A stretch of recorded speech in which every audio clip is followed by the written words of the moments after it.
2020 साली देशाचे पंतप्रधान माननीय नरेंद्रभाई मोदीजींनी या देशामध्ये जवळजवळ 40 वर्षानंतर नवीन शैक्षणिक धोरण घोषित केलं।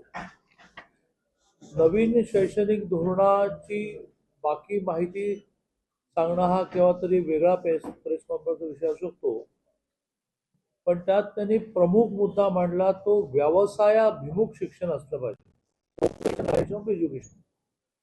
आणि ज्याला व्यवसायाभिमुख म्हणजे त्या शिक्षणातून नोकरी मिळावी, व्यवसाय करता यावं, संशोधन करता यावं, असं जर करायचं असेल तर त्या शिक्षण संस्थांना थोडी स्वायत्तता दिली पाहिजे, इंडिपेंडन्स दिला पाहिजे।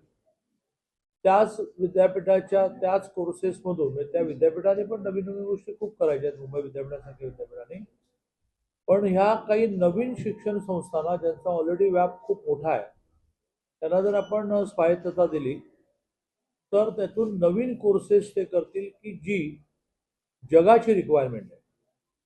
जगामध्ये आता जवळजवळ सगळे विकसित देश सुद्धा, अगदी जपान, जर्मनी सुद्धा त्यांच्या ठिकाणी लोकसंख्या कमी होत चालल्यामुळे, लोकसंख्या कमी होण्याची अनेक कारण आहेत।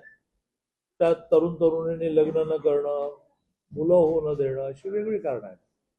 त्यांना हळूहळू त्यांच्या देशातलं अर्थकारण म्हणजे व्यापार उद्योग चालवायला भारतासारखे मोठे देश की ज्यांच्या ठिकाणी तरुण पॉप्युलेशन जास्त आहे ही हवी आहे, पण ती विथ स्किल, विथ मास्टरी हवी आहे। आणि त्यामुळे ह्या सगळ्या स्वायत्त विद्यापीठांना प्रोत्साहन देण्यातून जगाची नेमकी रिक्वायरमेंट काय आहे ते लक्षात घेऊन खूप नवीन गोष्टी सुरू होतील। म्हणून नवीन शैक्षणिक धोरणामध्ये कॉलेजेसना स्वायत्तता देणं, कॉलेजेसच्या समूहाला विद्यापीठ म्हणून स्वायत्तता देणं असं आम्ही धोरण ठरवलं। आता आम्ही आणि त्याच्यात खूप त्यांचा आधीचा रेकॉर्ड बघून, ते नवीन काय करणार आहेत बघून, त्यांच्या आधीच्या रेकॉर्डमध्ये त्यांच्या कॅम्पसवरच्या इंटरव्ह्यूमधून मुलांना रोजगार मिळतोय ना बघून आम्ही परवानगी देतो। त्याच्यामध्ये आत्तापर्यंत 30च्या आसपास वेगवेगळ्या मोठ्या शिक्षणासाठी रयत असेल, कोणाची डेक्कन एज्युकेशन सोसायटी असेल, अशा अनेकांना परंपरागत जसं आता हे महात्मा नावाने आधी शिक्षण संस्था चालवत होते, पण फ्लेम सारख्या काही नवीन संस्थांना पण आम्ही दिलं, ज्यांनी आम्ही काय करणार होतो मांडलं। आणि आज फ्लेम सारख्या विद्यापीठात आपण गेल्यानंतर असं लक्षात येईल की आपणही पुन्हा एकदा कॉलेजला जायला चांगला ॲटमॉस्फिअर त्यांनी डेव्हलप केलं। पिल्लई विद्यापीठ सुद्धा ते करेल अशी माझी अपेक्षा आहे। आज त्यांना जे विद्यापीठ आम्ही दिलं त्याचं उद्घाटन आहे आणि मग येत्या जूनपासून किंवा काही शॉर्ट कोर्सेस डिसेंबरपासून सुद्धा ते सुरू करू शकतात। ठाकूरचे वडील रामशेठ ठाकूर हे शिक्षणाचे इतके आग्रही, रयत शिक्षण संस्थेचे ते संचालक आहेत आणि रयतच्या अनेक इमारती म्हणजे इथल्याच नाही तर आमच्या सांगली कोल्हापूर भागातील होण्यामध्ये ते खूप आर्थिक कॉन्ट्रीब्यूट करतात। त्यांचेच गुण त्याच्यामध्ये आले, त्यामुळे शिक्षण संस्थांना सपोर्ट करणं हा त्याचाही स्वभाव आहे। त्यांनी फॉलो घेतला खूप, तर आम्हालाही कोणीतरी त्याची नीट माहिती दिल्याशिवाय पुढे जाता येत। त्यामुळे प्रशांत ठाकूरांच्या मतदारसंघामध्ये, कारण आमदार म्हटलं की त्यांनी सूतगिरणी घ्यायची, आमदार म्हटलं की त्यांनी कारखाना घ्यायचा, आमदार म्हटलं की त्यांनी शाळांचं जाळं वाढवणं, आमदार म्हटलं की त्यांनी कॉलेजचं जाळं वाढवणं।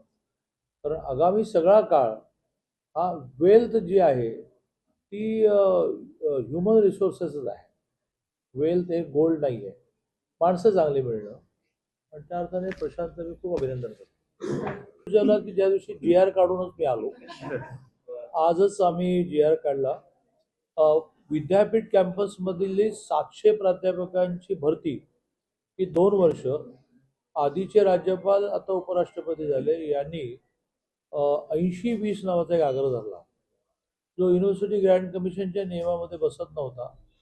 आणि म्हणजे 80 मार्क्स त्याच्या वेगवेगळ्या क्वालिफिकेशन, तर ते क्वालिफिकेशनवर इंटरव्ह्यूला एलिजिबल करायचं की नाही असतं, पण त्यांनी सिलेक्शनला ते 80 धरायचे आणि इंटरव्ह्यूची 20 धरायचे असं म्हणतात। फायनली ते गेले, नवीन राज्यपाल आले आणि त्याच्यात ते 80-20 60-40 केलं आणि 60 मार्क्स हे त्याच्या डिग्र्यांना म्हणजे त्यांनी जगभरामध्ये वेगवेगळ्या विद्यापीठ पेपर्स किती मांडले, मग त्याची PhD कोणत्या विद्यापीठाची आहे, असे बरेच मार्क्स आहेत. आणि 40 मार्क्स हे त्या कॉलेजेसच्या इंटरव्ह्यूला असं फायनली सँक्शन झालं. त्यामुळे तो GRE बहुतेक आज मी सही करून आलो निघाला. कॉलेजेसमध्ये जवळजवळ 11,000 प्राध्यापकांच्या रिक्त जागांमधल्या निम्म्या म्हणजे 5,500 जागांना परवानगी मिळाली. मग ते 3 महिने आचारसंहिता होती, त्याच्यामध्ये एवढा मोठा डिसिजन केला, तो विरोधकांनीच आरडाओरडा केला असता की मतं मिळवणं ठीक आहे, आणि मग त्यातून आचारसंहितेत भंगही होतो. आचारसंहितेच्या काळामध्ये अगदी पर्यायच नाही अशा गोष्टींना निवडणूक आयोग परवानगी देत नाही, असं म्हणतात की थांबवा. काल संध्याकाळी 7 वाजता आचारसंहिता झाली जिल्हा परिषद. तर आज ती सगळी प्रोसेस करून झाली. विद्यापीठांमधले जे डीन आहेत त्याला स्टॅट्युटरी पोस्ट आपण म्हणतो, registrar, dean, exam incharge, NSS incharge वगैरे. तर ह्या विषयामध्ये सुद्धा हे कन्फ्युजन होतं की त्याही पोस्ट 80-20ने भरायचे आहेत का, मग त्याला 80 काय म्हणायचं, कारण प्राध्यापकांना किमान PhD पेपर्स हे तरी होतं. पण आता सगळंच कन्फ्युजन संपलं आणि त्याही पोस्ट भरायला आम्ही परंपरागत जी पद्धती होती की तुम्ही तुमच्या क्वालिफिकेशन सहित अर्ज करायचा, स्क्रुटिनी होणार, एंट्री होणार, असं होईल. त्यामुळे त्याही पोस्ट भरला जाईल. बहुधा पुणे विद्यापीठाचा रजिस्ट्रार तर त्यांनी त्याचा इंटरव्ह्यू घेऊन अपॉइंटमेंट लेटर देण्यापर्यंत आणलं आणि पेंडिंग होतं, ते आता क्लिअर होईल.